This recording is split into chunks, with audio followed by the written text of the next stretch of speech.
አንድ ጥያቄ ዛሬ ጠዋት ከተኛ እና ነገ ስትነሳ ሰው፣ እንስሳ፣ ወፍ፣ ዓሣ ሁሉም ጠፍተዋል። ምድር ላይ ሕይወት የለም። ምን ይሆናል? ምድር ትሞታለች ወይስ የተሻለ ትሆናለች? መልሱ ያስደንቃል። እንኳን ወደ መነጽር መጡ። ዓይን የመጀመሪያ ቀን ጸጥ ያለ ከተማ፣ ባዶ መንገድ፣ ምንም ሰው የለም። ሕይወት በጠፋ በመጀመሪያው ቀን ምን ይታያል? መጀመሪያ ጸጥታ። አውሮፕላኖች አይበሩም፣ መኪናዎች አይሮጡም፣ ከተሞች ዝም ይላሉ። ግን አንድ ነገር ወዲያው ይጀምራል። የቤት እንስሳት፣ ውሾች፣ ድመቶች ነፃ ይወጣሉ። ቤቶች ክፍት ናቸው። ምግብ አለ፣ ውሃ አለ። ለጥቂት ቀናት ይኖራሉ። የመጀመሪያ ሳምንት 2-0-0-3-0-0 ባዶ ሱፐርማርኬት፣ የጠፋ ከተማ።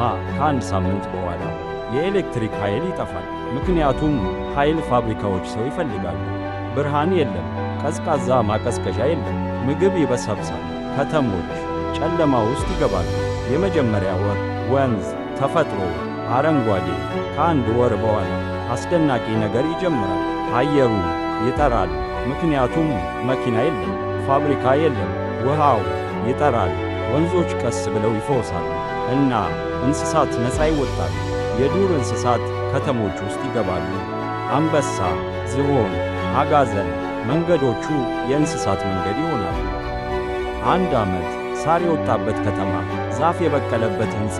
ከአንድ ዓመት በኋላ ተፈጥሮ ከተሞቹን መውሰድ ይጀምራል። ሳር መንገዶቹን ይሸፍናል፣ ዛፎች ሕንፃዎቹን ይሰብራሉ እና ወፎች በሕንፃ ጣሪያ ላይ ይኖራሉ። ምድር መፈወስ ጀምራለች። 10 ዓመት ተፈጥሮ ሙሉ በሙሉ የተቆጣጠረው ከተማ። ከ10 ዓመት በኋላ ከተሞቹ ማናቸውም አይታወቁም፣ ጫካ ሆነዋል። ወንዞች ጥልቅና ጽዱ ናቸው። አየሩ ከ100 ዓመት በፊት ከነበረው ይጠራል እና እንስሳት ሁሉም ቦታ ይሞሉ። ምድር ደስተኛ ናት።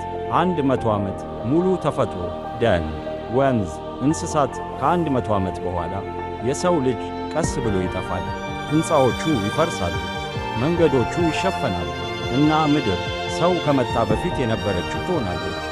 አረንጓዴ፣ ንጹሕ፣ ሕያው። አንድ ጥያቄ ይቀራል። ምድር ሕይወት ያስፈልጋታል ወይስ ሰው ከሌለ ይበልጥ ትኖራለች? ፀሐይ እየጠለቀ ምድር ከጠፈር። ይህ ቪዲዮ ሲጨርስ አንድ ነገር አስብ። ምድር ያለ ሰው ትኖራለች፣ ሰው ያለ ምድር አይኖርም። ምድርን እንጠብቃት።